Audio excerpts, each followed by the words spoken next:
been waiting for. Movies, TV, music, and more. Follow, subscribe, stay up to date. Episodes drop every other Monday. It's the Matt, watch that. It's the Matt, watch that. It's the Matt, watch that podcast.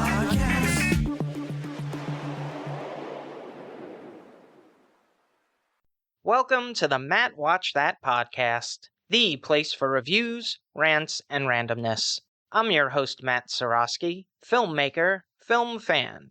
Each episode, I'm going to watch a movie or TV pilot that I probably should have seen but never got around to.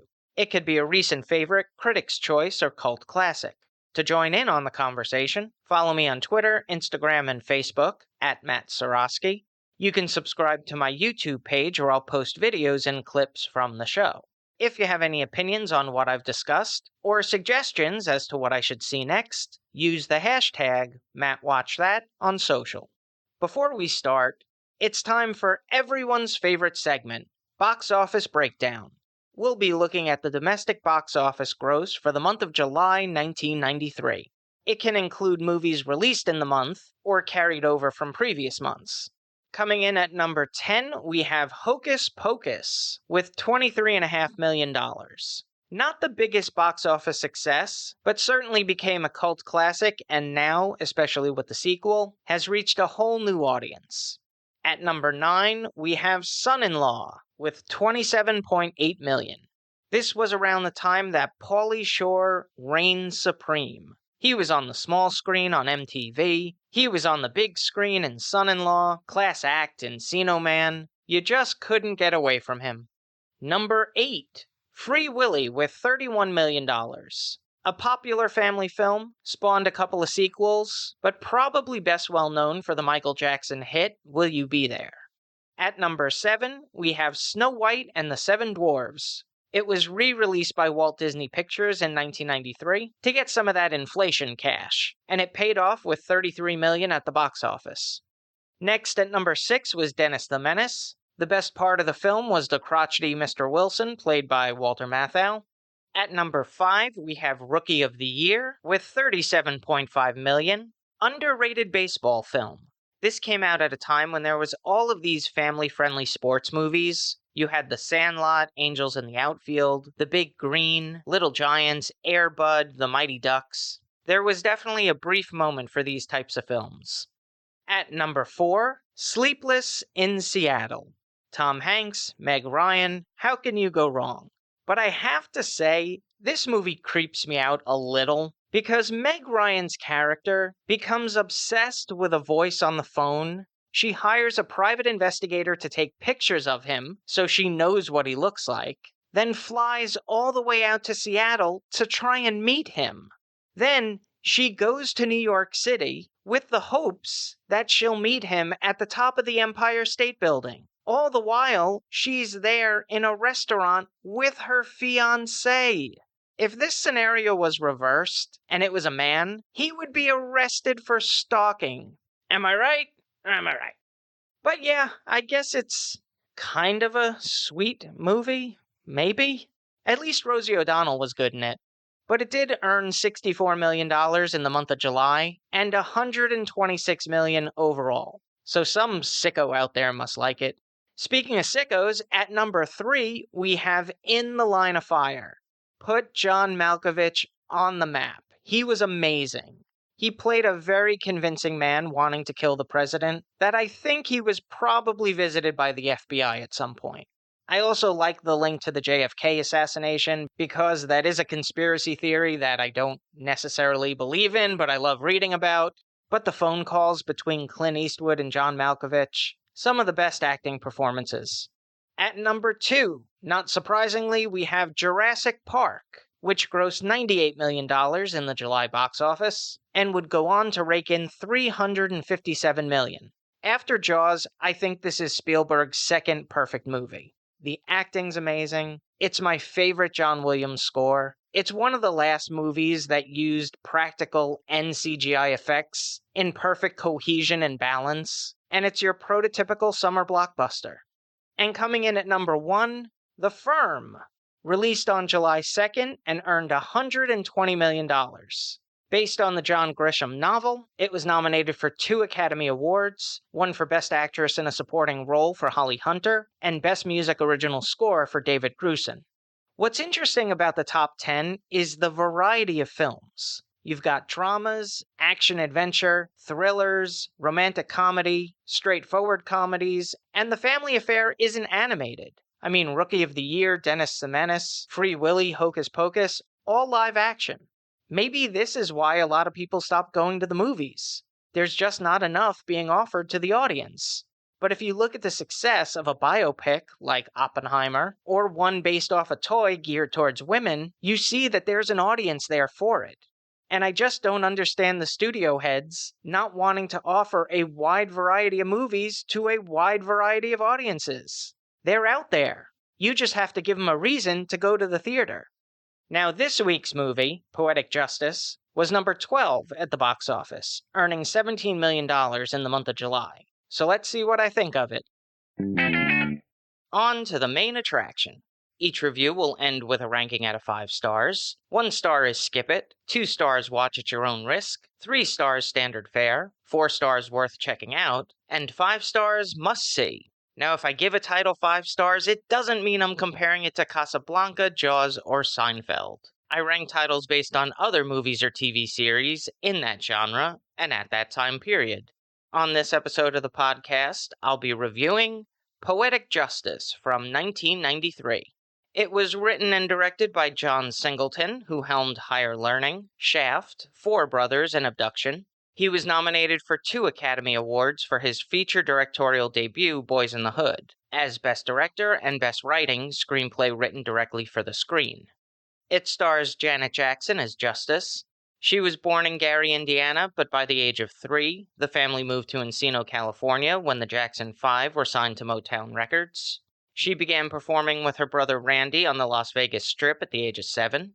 3 years later, she would co-star with her brothers on the Jacksons' variety show. A year later, she would star in Good Times and was cast in a recurring role on Different Strokes.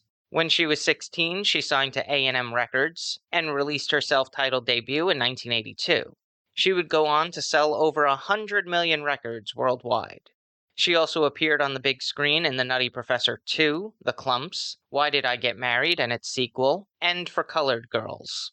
Tupac Shakur portrays Lucky. He was born in East Harlem, New York, but by 1984, the family relocated to Maryland, where he would attend Baltimore School for the Arts, and was classmates with Jada Pinkett.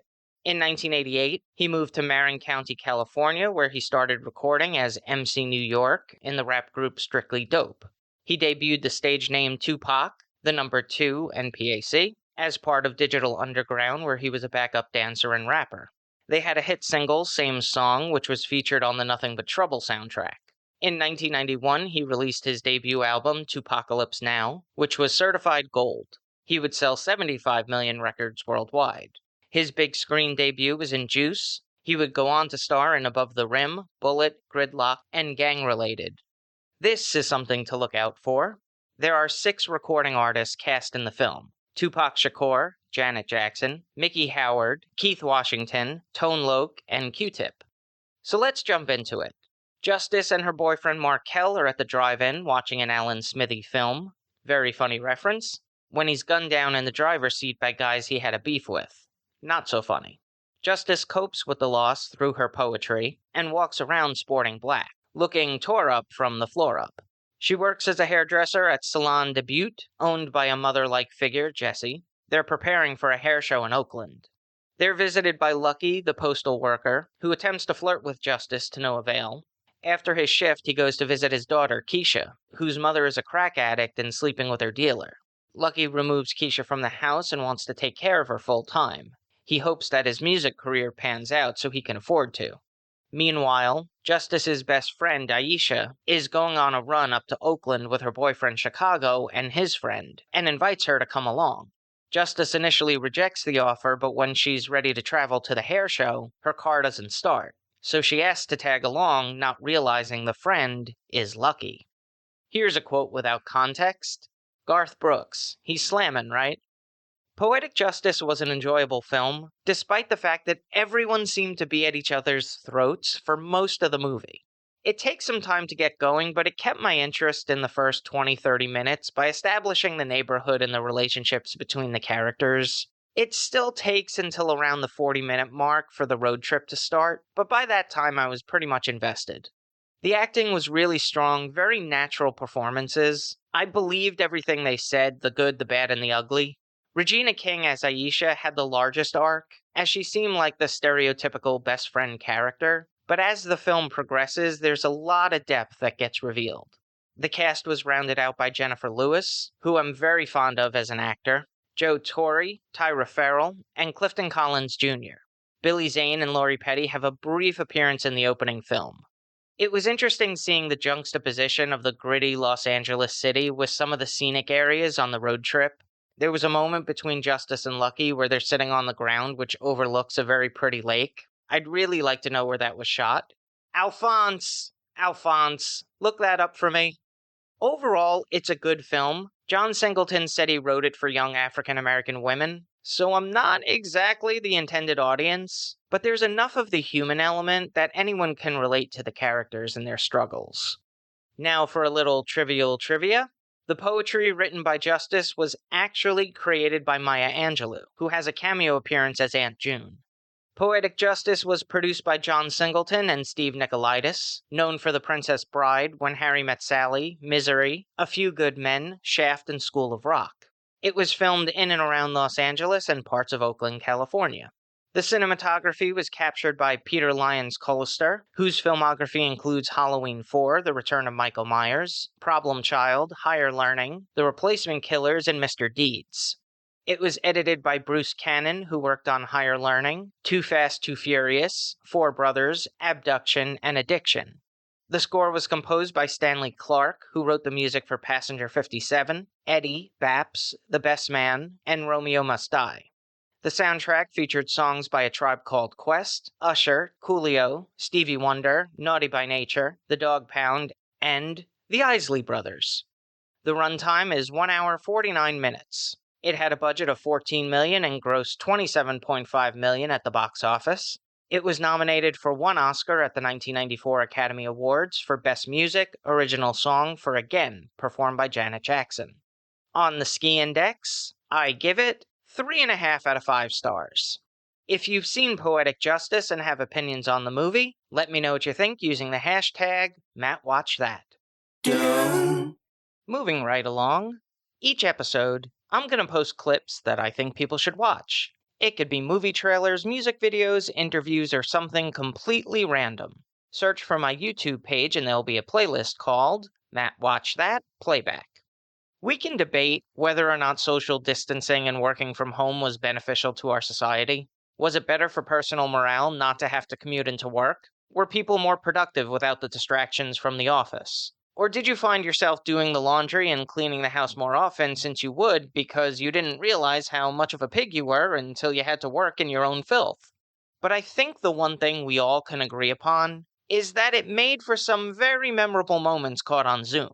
Whether it was children interrupting your breaking news report, or pets appearing on screen as you're trying to do the weather, it was always highly amusing watching the workers scramble to regain their composure as chaos ensues around them.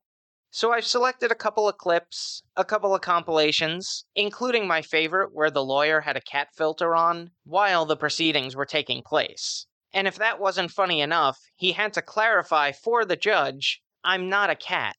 Brilliant. Absolutely brilliant. These videos are all available in the Matt Watch That Playback playlist on YouTube. Check it out. Now it's time for the recommendation. Yes, that's the word recommendation with Matt in the middle. I'm going to end each podcast with my own recommendation of a movie or TV series. Today I'm talking about Ballers. Created by Stephen Levison, who is a producer on the television series Entourage and Boardwalk Empire, and movies Contraband, Prisoners, Lone Survivor, Patriots Day, and Shooter. The pilot episode was directed by Peter Berg, who helmed The Rundown, Friday Night Lights, The Kingdom, and Hancock. It tells the story of Spencer Strassmore, a retired Miami Dolphins player with a dependence on pills, who transitioned to financial advisor for NFL athletes. It stars Dwayne Johnson, former WWE superstar and actor of The Scorpion King, Hercules, San Andreas, Central Intelligence, Moana, Red Notice, and Rob Corddry, former Daily Show correspondent, known for Blades of Glory, Hot Tub Time Machine, Warm Bodies, and 80 for Brady. They previously worked together on the movie Pain and Gain, alongside executive producer Mark Wahlberg.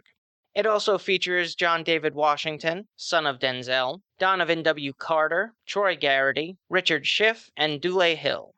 Commissioner of the NFL, Roger Goodell, and many of the league owners attempted to prevent their players from appearing on the show, as if you needed another reason to despise everyone in the front office. But the show was able to use NFL logos and likenesses without consent from the league, as long as they didn't tarnish its image or reputation. I think some of the players already did that, just in domestic violence cases alone. Still doesn't compare to members of Congress. I didn't get into this show when it first aired, but I've been binge-watching recently and really enjoying it. The acting is really strong, the locations are beautiful, especially when they're filming in Miami, and it's a lot of fun.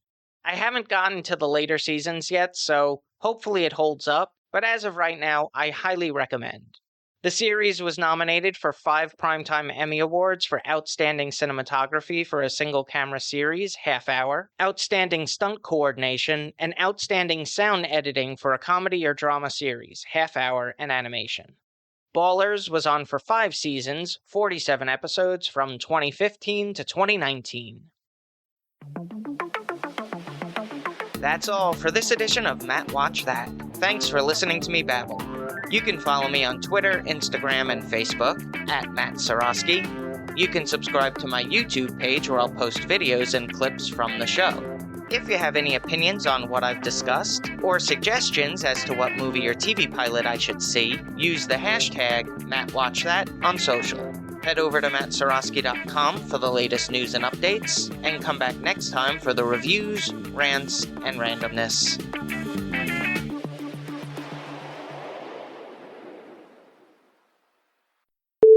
He was nominated for 2 Academy Awards for his feature fictional debut. Poetic Justice was an enjoyable film, despite the fact that everyone seemed to be at each other's throats. Do that again. Despite the fact that everyone seemed to be at each other's throats, why is that such a hitch for me? Despite the fact that everyone seems to be at each other's throats, that was so good until the shush.